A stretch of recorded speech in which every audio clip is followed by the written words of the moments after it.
with you. As we work to redefine the profile of real estate ownership, your quote, "Noticing is the opening," comes to mind. We think that all of these different conversations that we have are separate of each other, or that a conversation around real estate is separate from this larger system. But in reality, it's all related to the same thing. So I'm quickly just going to define what American patriarchy is. I'm not saying that we're the only patriarchy in the world. That's definitely not the case. But I think Americans, we really love to talk about other people's patriarchies. We often say, oh, women in that country, that's so bad how they're being oppressed, which is fair, but we don't do a lot of internal reflection on our own patriarchy. And the reality is, when the founding fathers won the Revolutionary War, they were the underdogs.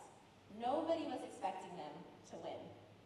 And so they actually, in this moment of victory that is a surprise to them, they have a lot of fear and a lot of insecurity, because they're worried that the rebellious spirit is spreading across the new nation. Your work has changed the fabric of our city. You've touched over 700 buildings of every scale imaginable, but there's one property in particular that I want us to dive into. Can you share the story behind purchasing and revitalizing this building here, which is your personal investment property? And share a little bit about what this building made you want to pursue it, and how did you evaluate the numbers? As that real estate grew, I was able to refi, pull cash out to do this at the same time that I was leveraging my company. So it's like, it's not easy, but it really is sometimes that one thing that can happen to kind of get the ball rolling. So this is the before and after. It's just a shitty little building, right? It's not like some big commercial amazing thing. But it's, at our firm, Omgivning, we're obsessed with uncovering potential. And like, especially taking something that doesn't look like it has value, or it's underutilized, it needs a lot of love. So we always look for projects, and when we were buying or when I was buying the first building, really wanted to do kind of a background building, a smaller commercial building where I could really do it on my own. So leveraging with the SBA loan from the company, cash I was able to pull out by refinancing my home. And then what I also wanted to do is I want to find other ways for other people to get into the stream. Since 1962, they have designated over 1,320 places across the entire city of Los Angeles to represent that history. But to Anna's point, where we started, that process is by no means equitable. It is by no means representative, because the systems that were created, and these are systems that are led by governments for the most part, are just as biased as everything else. And so the sites that end up being designated, and thank God places like this that are steeped in women's history, that are built by and for women, and that are completely grounded in women's self-identity and self-education and self-empowerment, are recognized. Of those 1,300, our own analysis shows that only 2% of them are designated for women's history. And I want you to sit with that number. Over the last 60 plus years, only 2% of those 1,300 have been intentionally designated for women's history. And to me, what that means is, it's a much bigger issue than, oh, does it have a plaque? It means that when women and young girls and young boys are going to these places and they're learning about them, or they're learning about that history, young women and girls are not seeing themselves as a part of that history. So they are not learning about women's contributions at those places, which were important and which were significant. And as I like to say, every single place has a woman's story to tell. I challenge you to find any place in this city where there is not a woman that's connected to it. And so we have been intentionally leaving out women's contributions, intentionally, and I say that quite deliberately, intentionally overlooking women's histories, women's contributions, women's struggles, and women's achievement in the ways that we talk about place, in the ways that we talk about our history and our national story. And to me, that has enormous ripple effects. It means that students who are learning about LA history don't understand that women are an integral part of that history.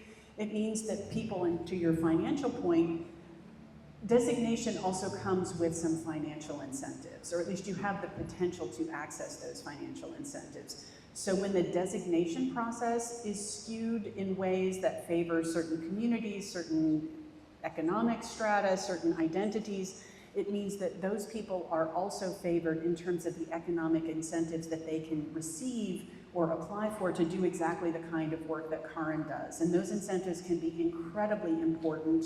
They can make or break a project. So to me, this is much bigger than, oh, did it get a plaque? Did it get a landmark? This really goes to the foundation of how do we think about women as a part of our national story. There was an ordinance in downtown LA in 1999, and that really was brought about to try to turn the historic core, which at that time was almost completely empty, into housing. So that's how I got thrown on the first project. I didn't even like historic buildings. I was such a modernist. And I was like, oh my God, transforming these buildings is the most incredible thing. So that's why I'm doing it. Okay, so what is it? Most people know, but it's taking a building and changing the use. This used to be a YMCA in San Pedro.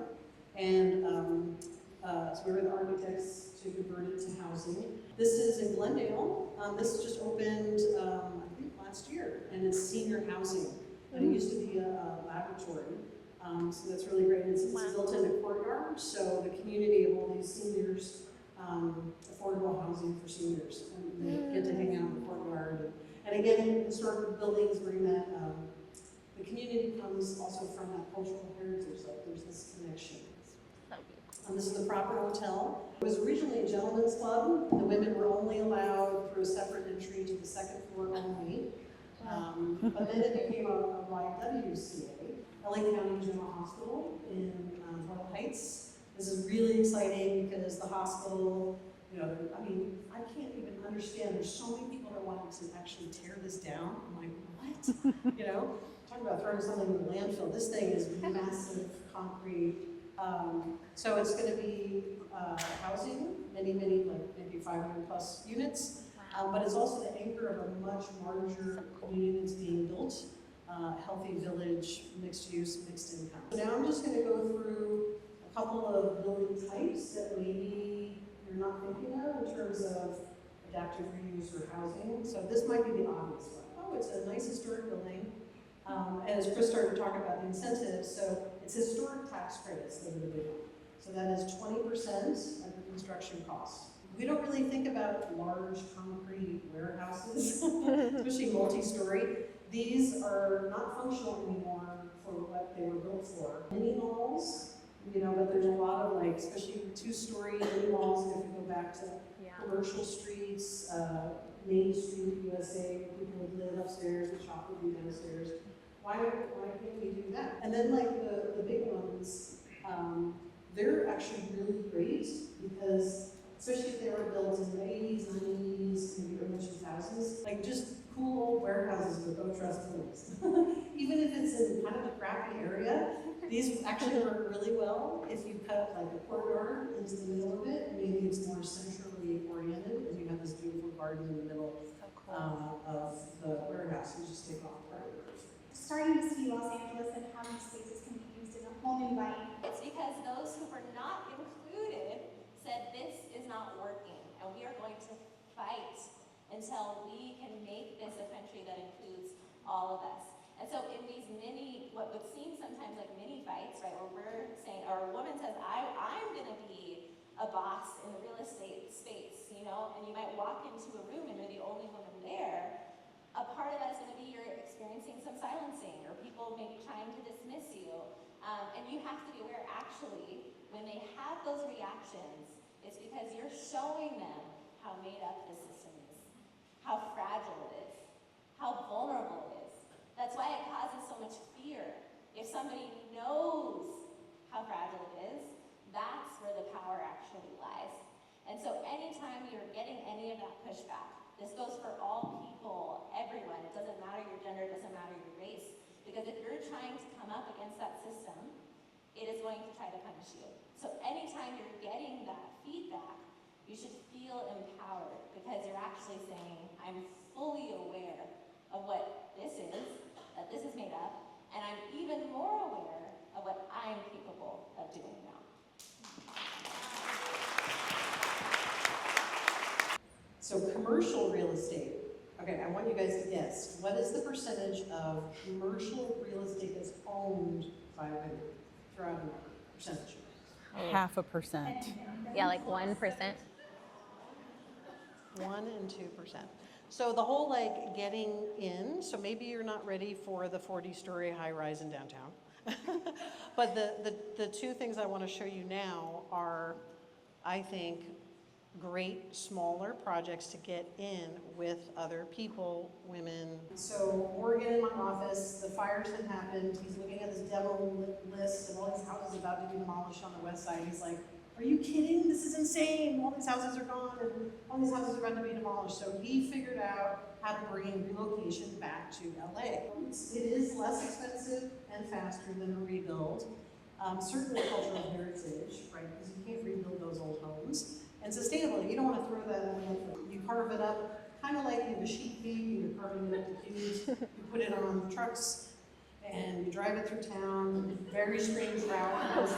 It took 21 permits just to get it on a route over to Altadena. And then you basically, you know, put it together, you restitch it, and then you build a new foundation underneath, new mechanical, electrical, plumbing. Say you have an existing single-family home in the front, or maybe you move one of these relocated houses over there.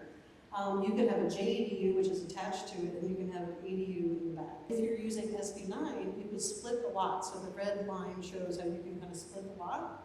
And then you could say, this is where home ownership really becomes attainable. In SB 1123, you could subdivide as, you know, up to 10 parcels. It really depends on how big the lot is, though. Wow. So generally, each lot can be 1,200 square feet. This one is new construction, 4 units. And so we'd be doing like these, all the bedrooms would be on the first floor, so just envision this.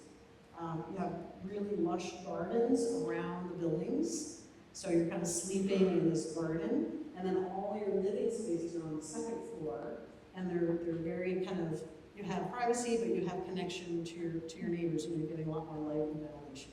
Wow. Some ideas. So many. But this where like, let's join forces and do something. Like a master class and Yes. Well, I think these are Housing such creative development. ways that women can come together on a project.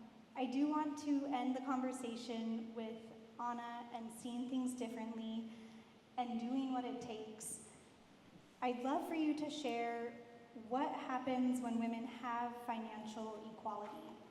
When we're thinking today with everything that's been discussed and actual steps for how you gain your own capital, that is a direct response to we are standing up in the face of this system, saying we are taking power within it. I think a step beyond that is that once women have access to this capital, the question is, how do we then redesign these systems? Because we don't want to stop at, let's just thrive within this inequitable system. And we don't want to just follow this notion of this made-up social ladder that so long as we can ascend it, then everything is okay. But instead to say, so what do we do with that power that we gain? And I think we've seen examples of it here, which is we can collaborate, which is we can open up space for others, where we can have affordable housing. We've heard so many examples here of I have not been in these meetings with all of the, you know, the 99% of the commercial developers who are men, but I imagine that a lot of those conversations are being spoken very differently. I have, I guess, an informed guess that they're not quite as concerned about rent control. They're not quite as concerned about the elderly. They're not quite as concerned about green spaces for your children, to be completely honest. At least the research shows us that.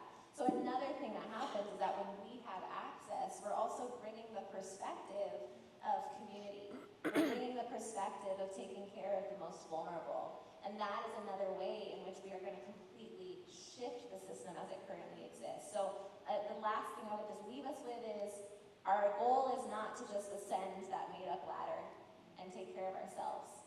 Our goal is to access the power that we all deserve so that we can share it more equitably. And one way in which that can happen is for us to have access to resources that allow us to dream and think about when we see a building, what could I do with that? Most people just don't have access even to that ability to dream about that because we have been kept from it since the foundation of this nation. So this talk today has entirely been about when we gain the access, what are we going to do differently with it?